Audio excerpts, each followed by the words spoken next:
Hello friends, आप सभी का स्वागत है हमारे अपने YouTube channel the special field में।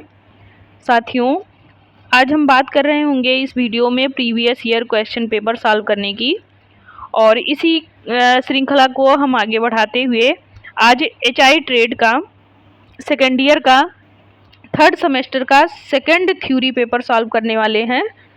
यदि हम सरल शब्दों में कहें तो हम पेपर नंबर 8 सॉल्व करेंगे, जो कि सब्जेक्ट है हमारा education of children with hearing and speech disabilities. तो इस पेपर को हम सॉल्व करेंगे। तो चलिए देखते हैं कि कैसा कुछ पैटर्न रहा है इसका। इसमें सबसे पहले ट्रू एंड फॉल्स पूछा गया है, और ट्रू एंड फॉल्स में हम देखते हैं क्या कुछ पूछा गया है। इसमें सबसे पहला क्वेश्चन है आपका, आंख और हाथ का समन्वय यह लेखन कौशल के लिए पूर्व आवश्यकताओं में से एक है। तो ये आपका सत्य हो जाएगा। ये बात बिल्कुल सही है। बिना आंख के हम देख नहीं सकते, बिना हाथ के हम लिख नहीं सकते, और दोनों लेखन कौशल में महत्वपूर्ण भूमिका रखते हैं। नेक्स्ट क्वेश्चन है आपका कि विशेष पाठशालाओं में शिक्षक और विद्यार्थी अनुपात हमेशा 1:10 रहता है। तो ये सही है। किसी भी कक्षा में एक शिक्षक यदि पढ़ा रहा है तो एक शिक्षक जो होगा वो बालकों के अनुपात में, यानी कि 10 बालक होंगे और एक शिक्षक होगा। अगर 10 बालक हैं तो उनके तुलना में एक शिक्षक उनके लिए काफ़ी है। नेक्स्ट क्वेश्चन हो जाएगा कि समावेशी सेटिंग में रैंप को अनुदैर्ध्य बाधा व्यवहार संबंधी बाधा के रूप में देखा जा सकता है। तो ये गलत है। जो समावेशी सेटिंग होता है ये बल्कि सुगम्य बनाता है सारी चीज़ों को, तो ये गलत हो जाएगा। नेक्स्ट है कि इकाई परीक्षण योगात्मक मूल्यांकन है। तो इकाई परीक्षण जो है वो योगात्मक मूल्यांकन नहीं है, यह भी गलत हो जाएगा। नेक्स्ट है कि RPWD अधिनियम 2016 में 21 जो दिव्यांगताएं हैं वो शामिल हैं। तो वो 21 दिव्यांगताएं जो हैं वो आपके RPWD एक्ट में ही शामिल हैं। RPWD ये 2016 में आया, और इसमें कितने प्रकार की दिव्यांगताएं पाई जाती हैं? 21 प्रकार की दिव्यांगताएं पाई जाती हैं। तो ये तो रहा ट्रू एंड फॉल्स। अब हम बात करेंगे आगे मल्टीपल चॉइस क्वेश्चन के बारे में। इसमें पूछा गया है कि PWD का संपूर्ण रूप क्या है। तो PWD का जो संपूर्ण रूप होता है वो पर्सन विथ डिसेबिलिटीज होता है। ये आपका इसमें सही हो जाएगा, option number C. Next question की बात करें, दूसरा है हमारा कि स्कूल के माहौल के कारक क्या हैं। तो स्कूल के माहौल के कारक में आपका जो ऑप्शन में दिया गया है, एक सुरक्षा दिया गया है, दूसरा है कि परस्पर संबंध, और सी है आपका सिखाना और सीखना। तो स्कूल का जो माहौल होता है वो सुरक्षात्मक होता है। इसके साथ साथ वहाँ पर बच्चे एक दूसरे से संबंध स्थापित करते हुए, समन्वय स्थापित करते हुए, एक दूसरे को जानते हुए वहाँ पे सारी चीज़ें सीखने का पूरा प्रयास करते हैं। तो यहाँ पर आपका जो ऑप्शन नंबर 4 है उपरोक्त सभी, ये सही हो जाएगा। नेक्स्ट क्वेश्चन है कि कौन सा ICT साधन टूल है। तो ICT यानी कि आपका ICT के अंतर्गत जो आपके इंटरनेट से संबंधित सारी चीज़ें होती हैं वो शामिल होता है। तो इसमें श्यामपट्ट कोई कार्य नहीं करता है, चार्ट पेपर भी कोई कार्य नहीं करता है, चित्र भी यहाँ पर कोई कार्य नहीं करता है। अगर आपका कोई भी ऑप्शन इसमें सही है तो वो आपका लैपटॉप सही है, बाकी सब आपके गलत हो जाएंगे। समावेशी शिक्षा क्या प्रदान करती है। तो समावेशी शिक्षा हिस्सेदारी को भी प्रदान करती है, यानी कि दिव्यांग बच्चों के हिस्सेदारी को सुनिश्चित करती है, उनकी समानता को सुनिश्चित करती है, उनको अवसर प्रदान करती है। तो उपरोक्त सभी सही हो जाएंगे इसमें। आगे हम बात करेंगे क्वेश्चन नंबर 2 की। तो ICT सहायक उपकरण कौन कौन से होते हैं। तो ICT जो सहायक उपकरण है उसमें आपका कंप्यूटर आ जाएगा, सॉफ्टवेयर आ जाएगा, इंटरनेट, टेलीफोन। तो ये सारे जो आपके शामिल होते हैं वो आईसीटी के अंतर्गत आते हैं। नेक्स्ट क्वेश्चन है कि योगात्मक परीक्षण का नाम क्या है? तो योगात्मक जो परीक्षण होता है उसका नाम है समेटिव असेसमेंट। ये आपका योगात्मक परीक्षण का नाम है। नेक्स्ट क्वेश्चन है कि समग्र शिक्षा अभियान का जो वर्ष है वो कौन सा वर्ष है? तो समग्र शिक्षा जो अभियान का वर्ष है वो 2018 है।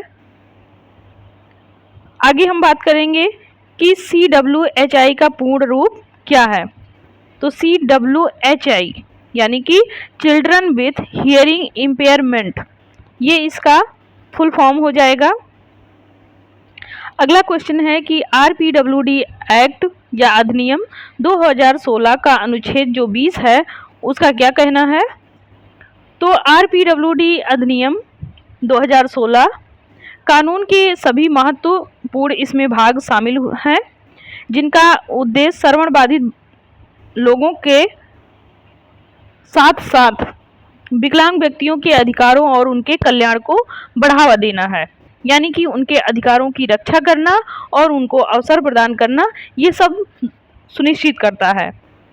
यह अधिनियम विकलांग व्यक्तियों के लिए कानूनी सुरक्षा के साथ साथ उनकी हकदारी को भी सुनिश्चित करता है।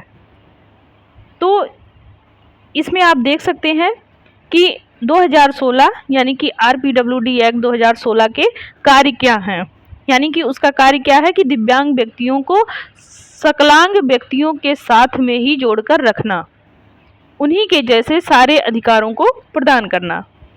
नेक्स्ट क्वेश्चन है आपका कि विद्यालय की मूल्यांकन कितने प्रकार से कर सकते हैं? तो इसमें आप देख सकते हैं कि इसका 2 प्रकार से कर सकते हैं, एक योगात्मक रूप से, एक रचनात्मक रूप से। आगे हम बात करेंगे कि स्कूल की तैयारी के लिए कौशल कौन कौन से हो सकते हैं।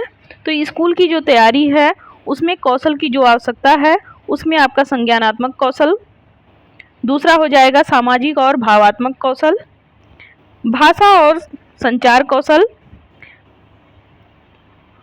ललित मोटर कौशल और मोटर कौशल। यानी कि सामाजिक और भावात्मक कौशल जरूरी है यदि स्कूल चलाने की तैयारी कर रहे हो या स्कूल में आप जा रहे हो, तो आपके अंदर सबसे पहले सामाजिक और भावात्मक ये दोनों कौशल होना जरूरी है। सामाजिकता के साथ साथ आपके अंदर भावात्मक रूप से आप इमोशनल कैसे होते हैं, हर बात को आप किस वे में लेते हैं, ये कौशल आपके अंदर मोस्ट इम्पॉर्टेंट है। इसके साथ साथ आपके अंदर संज्ञानात्मक कौशल भी होना चाहिए, तर्क करने की शक्ति होनी चाहिए, विचार करने की शक्ति होनी चाहिए और अपने भावों को दूसरों के समक्ष कैसे प्रस्तुत करना है और दूसरे के भाव को कैसे समझ लेना है, ये कौशल आपके अंदर होना चाहिए। इसके साथ साथ आप भाषा का प्रयोग कैसे कर रहे हैं और संचार कौशल उसका कैसे कर रहे हैं, यानी कि आप अपनी भाषा को कैसे दूसरे के समक्ष प्रस्तुत कर रहे हैं, उसका संचार किस रूप में जा रहा है, यह भी बहुत प्रभाव डालता है। इसके साथ साथ ललित कौशल, यानी कि आपके समझ लीजिए जो सूक्ष्म गतिक कौशल होते हैं या कह लीजिए कि आपकी छोटी छोटी चीज़ों पे किस प्रकार से कार्य हो रहा है और किस प्रकार से उस कार्य को आप समक्ष में प्रस्तुत कर रहे हैं, यह भी बहुत ज़्यादा वहाँ पे मायने रखता है। फिर मोटर कौशल, कैसे आप अपने हाव भाव को प्रस्तुत कर रहे हैं। नेक्स्ट क्वेश्चन है आपका कि सब CWHI के लिए सहायक उपकरण के नाम लिखें, यानी कि CWHI children with hearing impairment के बच्चों के लिए कौन से सहायक उपकरण हो सकते हैं, यानी कि जो श्रवण बाधित बच्चे होंगे उनके लिए किस प्रकार के उपकरण की आवश्यकता है। तो उनके क्या क्या उपकरण होते हैं। पहला आपका श्रवण यंत्र होता है जो कि कान की मशीन बोली जाती है, कान में लगाकर उसको सुना जाता है। दूसरा हो जाएगा आपका कॉक्लियर इम्प्लांट्स। तीसरा FM सिस्टम। चौथा सांकेतिक भाषा दुभाषिया। अगला हो जाएगा augmentative and alternative communication device. Next हो जाएगा भाषण उत्पन्न करने वाले उपकरण, और अगला उपकरण होगा ध्वनि प्रवर्धक।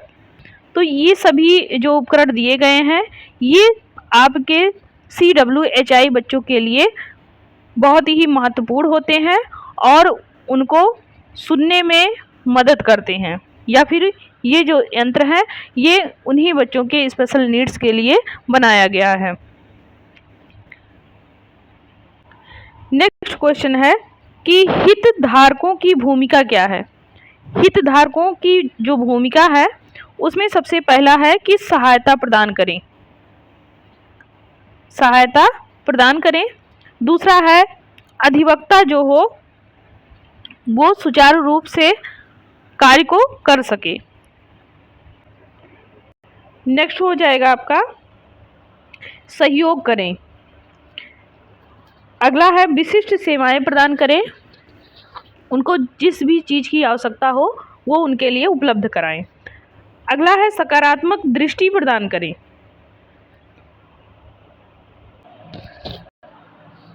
आगे हम बात करेंगे कि समावेशी शिक्षा का महत्व क्या है। तो आगे आपका जो क्वेश्चन है तो इसमें बताना है कि समावेशी शिक्षा का महत्व क्या है। तो इसमें इक्विटी को बढ़ावा दिया जाता है, विविधता को भी इसमें बढ़ावा दिया जाता है, सामाजिक कौशल को भी विकसित करता है ये, और सहयोग को भी ये प्रोत्साहित करता है। यानी कि समावेशी शिक्षा ऐसा है जिसमें असामान्य बालकों के साथ साथ दिव्यांग बच्चों को बिठाकर एक ही छत के नीचे उनको कक्षा दी जाती है ताकि उन बच्चों के अंदर कुंठा की भावना ना आए, साथ ही साथ वो एक दूसरे की समानता को समझें और विविधता को भी समझें। साथ ही साथ उनका जो सामाजिक कौशल है उसका भी विकास हो सके और एक दूसरे का सहयोग करते हुए वे परस्पर आगे भी बढ़ सकें। तो ये समावेशी शिक्षा का महत्व है। नेक्स्ट क्वेश्चन है आपका कि शीघ्र हस्तक्षेप की आवश्यकता क्यों होती है। तो शीघ्र हस्तक्षेप की जो आवश्यकता है वो सुनने और बोलने की अक्षमताओं का जल्द पता लगाकर बच्चे के विकास और परिणामों में सुधार लाने के लिए उचित हस्तक्षेप प्रदान करने में ये मदद करता है। नेक्स्ट है कि शीघ्र हस्तक्षेप यह सुनिश्चित करने के लिए आवश्यक है कि भाषा के विकास, शैक्षिक सफलता और सामाजिक भावात्मक कल्याण के मामले में उनके पास सर्वोत्तम संभव परिणाम क्या है। अगला है कि शीघ्र हस्तक्षेप इस समझ पर भी आधारित है कि जितनी जल्दी बच्चे को हस्तक्षेप प्राप्त करेंगे, भाषा और संचार कौशल विकसित करने और स्पष्ट परिणाम प्राप्त करने की उनकी संभावना उतनी ही बेहतर होगी। यानी कि जितनी जल्दी हम उसको हस्तक्षेप प्रदान करेंगे उतना ही बेहतर रिजल्ट हमें आगे देखने को मिलेगा। अगला है कि शीघ्र हस्तक्षेप जो है ये श्रवण यंत्र, कर्णावत, प्रत्यारोपण, भाषण चिकित्सा और अन्य सहायक उपकरणों सहित सहायता प्रदान करके इन जोखिमों को कम करने में भी मदद कर सकता है। अगला है आपका कि शीघ्र हस्तक्षेप से देरी और कठिनाइयों को रोकने में मदद मिल सकती है। यानी कि अगर किसी चीज़ में देरी हो रही है और उससे बहुत ज़्यादा दिक्कतें आ रही हैं या फिर वो गंभीर रूप ले रहा है तो उसको रोक कर उस चीज़ पर शीघ्र हस्तक्षेप लगाकर बढ़ने से उसको रोका जा सकता है, जिससे बच्चे के विकास और जीवन की गुणवत्ता के लिए दीर्घकालिक परिणाम भी उसमें हो सकते हैं। नेक्स्ट है कि यह स्कूलों और समाज में समावेशी प्रथाओं को बढ़ावा देने में भी मदद करता है, जिससे सुनने और बोलने की जो क्षमता है वो बच्चों के लिए अधिक समझ और समर्थन उसमें शामिल है। नेक्स्ट क्वेश्चन है कि शैक्षिक मूल्यांकन के प्रकार क्या हैं। तो शैक्षिक मूल्यांकन के जो प्रकार हैं इसमें नैदानिक मूल्यांकन आता है, रचनात्मक मूल्यांकन आता है, योगात्मक मूल्यांकन आता है, मानदंड संदर्भित मूल्यांकन इसमें शामिल है। इसके साथ मापक संदर्भित जो मूल्यांकन है ये भी शामिल है, पोर्टफोलियो मूल्यांकन शामिल है। तो ये सभी जो मूल्यांकन किए जाते हैं ये शैक्षिक मूल्यांकन के प्रकार हैं। यानी कि शैक्षिक मूल्यांकन में आपके नैदानिक जो मूल्यांकन होता है वो यह होता है कि बच्चे में किस प्रकार की क्या कमी पाई जा रही है उसका निदान किया जाए, उसमें उपचारात्मक शिक्षा को लाकर उसका निदान कर दिया जाए। और रचनात्मक मूल्यांकन उसको क्रिएटिव तरीके से कुछ अगर हम प्रस्तुत करेंगे तो बच्चा जल्दी सीखेगा। इस प्रकार से आप देख सकते हैं कि यहाँ पे कितने प्रकार के मूल्यांकन हो गए हैं। आपके 6 प्रकार के मूल्यांकन किया जाता है। आगे हम बात करेंगे कि RPWD 2016 की विशेषताएं क्या हैं। तो RPWD की जो अधिनियम है, ये PWD अधिनियम का एक अद्यतन संस्करण है। अद्यतन संस्करण का मतलब यह होगा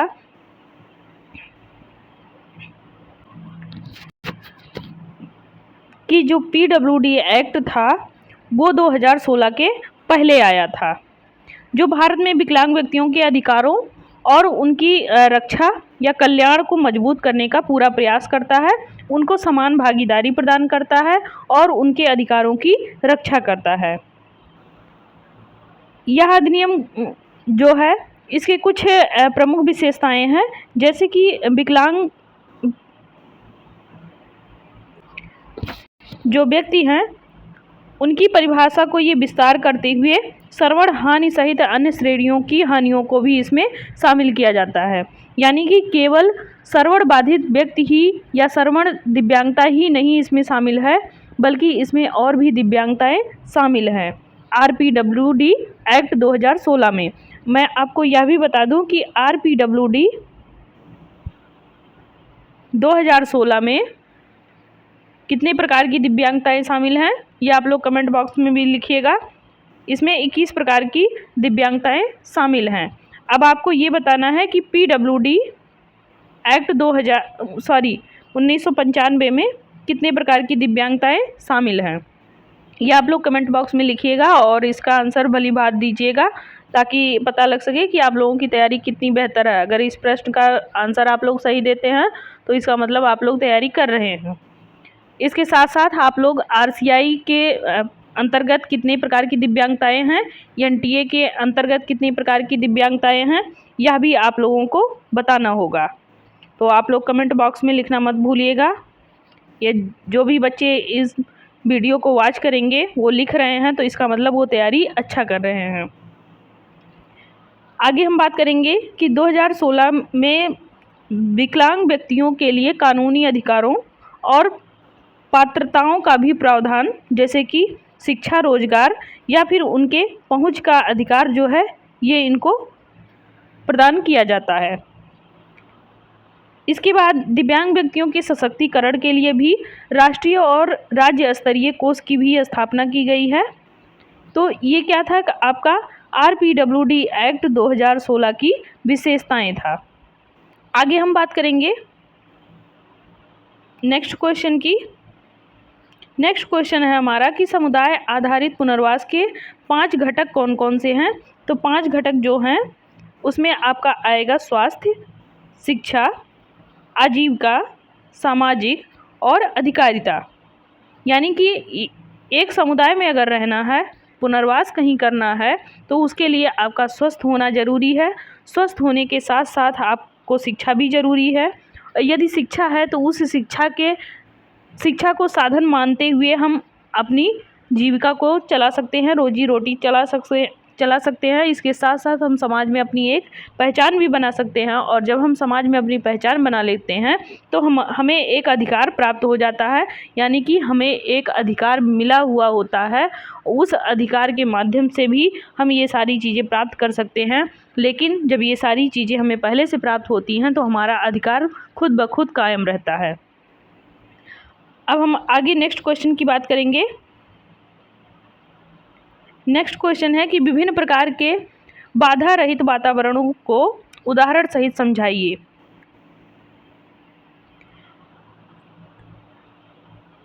एक बाधा मुक्त वातावरण वह होता है जो सभी व्यक्तियों को उनकी शारीरिक या फिर संज्ञानात्मक क्षमताओं की परवाह किए बिना समान पहुंच और उनकी भागीदारी को सुनिश्चित करे, या समान भागीदारी के साथ साथ उनको ये कार्य करने की अनुमति भी दे।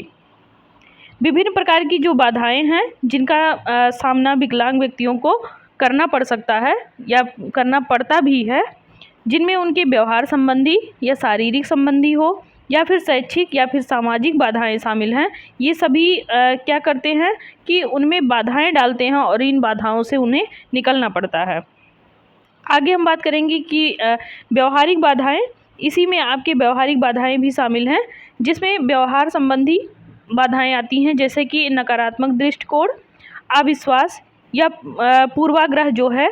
इन सबसे भी दिव्यांग व्यक्तियों के प्रति जो बाधाएं हैं वो ज़्यादा समस्याएं लाती हैं।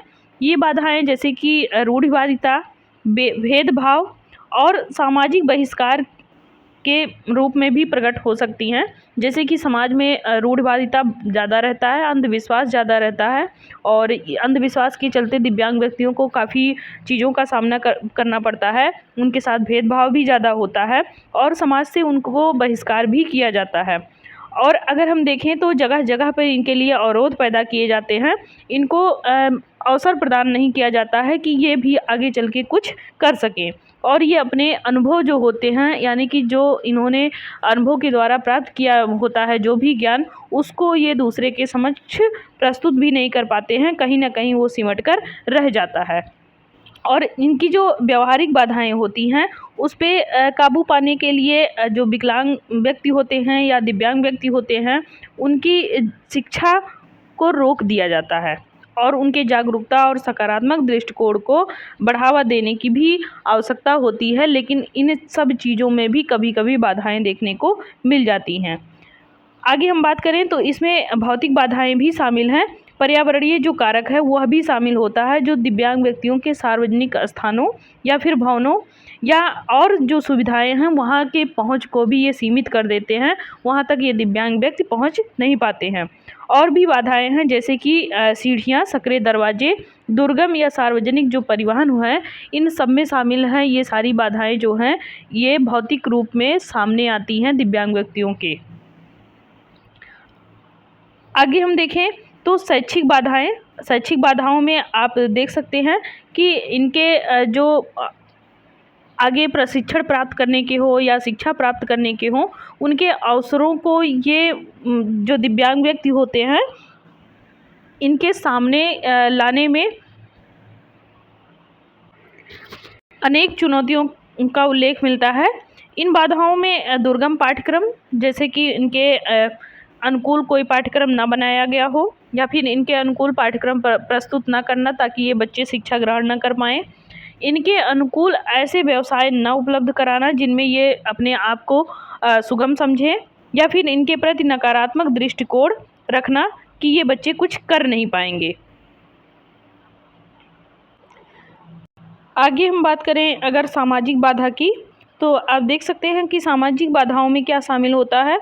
इनमें जो रोजगार होता है, आवास होता है, परिवहन होता है या फिर इनकी जो सामाजिक गतिविधि होती है वहाँ तक पहुँचने में भी कहीं ना कहीं बाधाओं को सामना करना पड़ता है या बहुत सारी बाधाएं इनके सामने प्रस्तुत होती हैं। जैसे कि नौकरी के अवसर या फिर दुर्गम आवास या सुलभ जो सार्वजनिक परिवहन की कमी होती है। इन सभी चीज़ें इनके दैनिकचर्या में शामिल होती हैं, जिससे इन दिव्यांग व्यक्तियों को अनेक बाधाओं का सामना करना पड़ता है।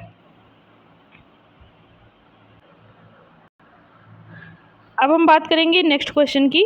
नेक्स्ट क्वेश्चन है हमारा CWHI के लिए शिक्षा की सुविधा के लिए ICT उपकरण और तकनीकें लिखिए।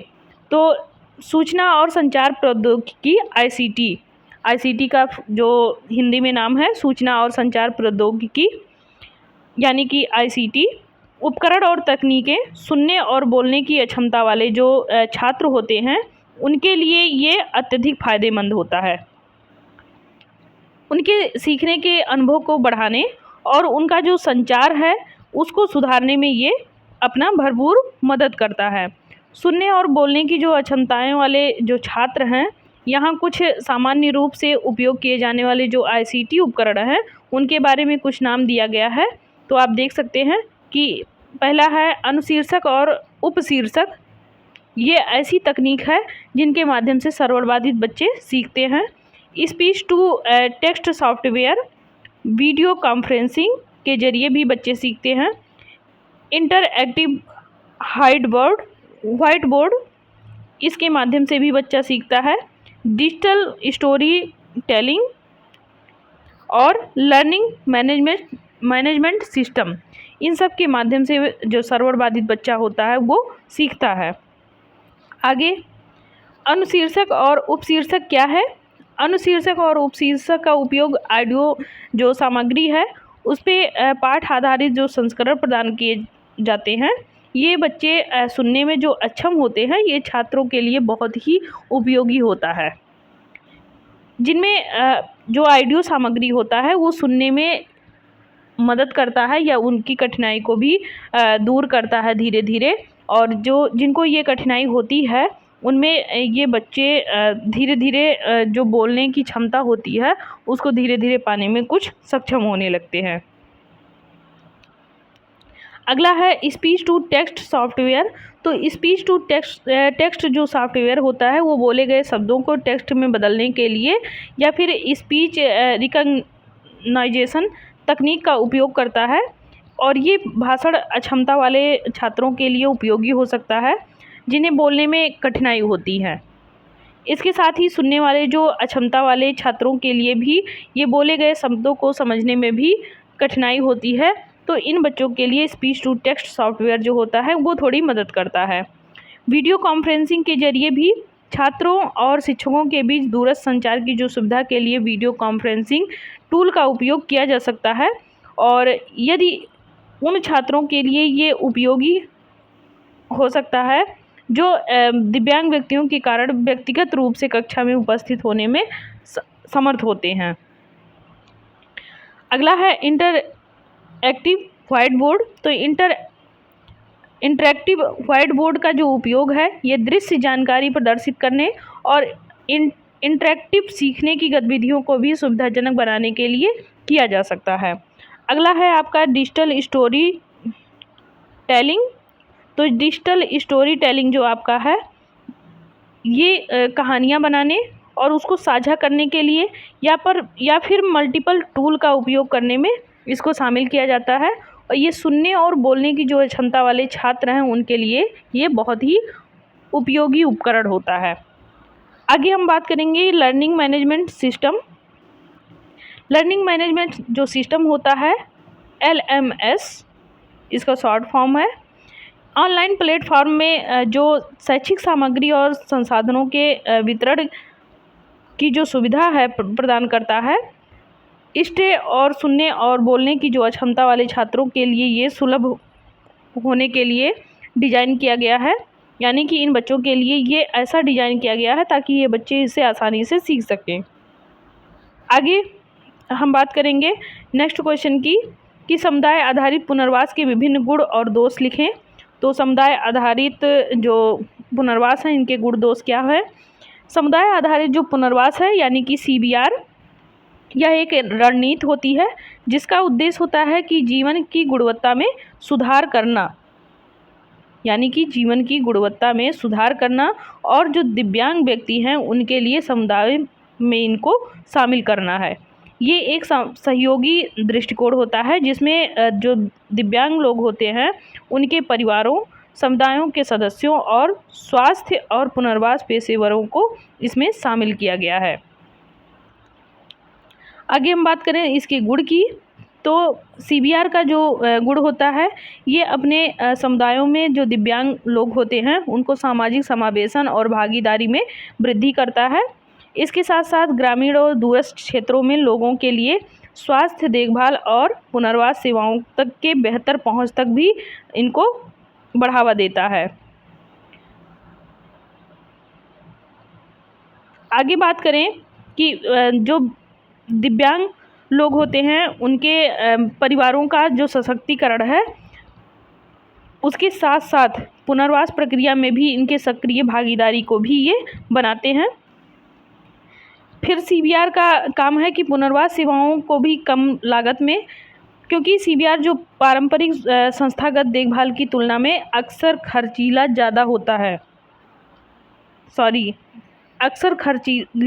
कम होता है, तो CBR को लागू करना या कह लीजिए कि CBR का जो ये गुण है ये बहुत ही महत्वपूर्ण होता है। आगे बात करें दोष की, दोष में आपके आ जाएगा सीमित संसाधन, क्योंकि सीबीआर सामुदायिक भागीदारी और समर्थन पर बहुत अधिक निर्भर करता है। इसके साथ साथ इसका दोष यह भी है कि सीमित कवरेज होता है, क्योंकि सीबीआर एक समुदाय में सभी दिव्यांग लोगों तक नहीं पहुंच पाता है। इसके साथ साथ सीमित विशेषज्ञता के, क्योंकि समुदाय के सदस्यों के पास विशिष्ट सेवाएं प्रदान करने के लिए आवश्यक प्रशिक्षण और ज्ञान की कमी हो सकती है। नेक्स्ट है कि आरसीआई अधिनियम 1992 का वर्णन कीजिए। तो आरसीआई अधिनियम 1992 ने पुनर्वास और दिव्यांगता के क्षेत्र में काम करने वाले पेशेवरों के प्रशिक्षण और शिक्षा को विनियमित और मानकीकृत करने के लिए एक वैधानिक निकाय के रूप में भारतीय पुनर्वास परिषद की स्थापना की। इस अधिनियम में कुछ प्रमुख विशेषताएं भी शामिल हैं, जैसे कि पुनर्वास पेशेवरों के जो प्रशिक्षण हैं और शिक्षा के लिए नियामक जो संस्था के रूप में आरसीआई की स्थापना की गई है, और विभिन्न संस्थानों द्वारा प्रस्तावित पुनर्वास पाठ्यक्रमों और कार्यक्रमों की मान्यता देना और उसका मानकीकरण करना।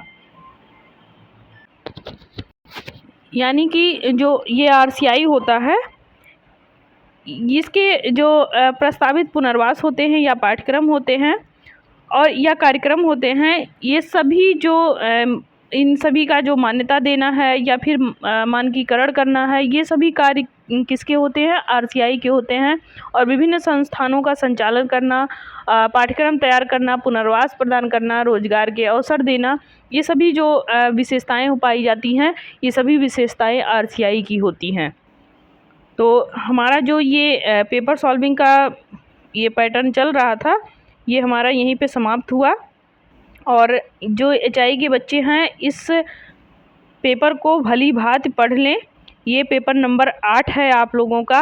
एक बार आप लोग ज़रूर देख लें कि पेपर नंबर 8 क्या है और उस पेपर नंबर 8 का जो सब्जेक्ट है वो सब्जेक्ट कौन सा है। और वीडियो को लाइक करते रहें, साथ ही अपने अन्य साथियों को भी आप लोग ये वीडियो ज़रूर शेयर करें ताकि उन्हें भी मदद मिल सके।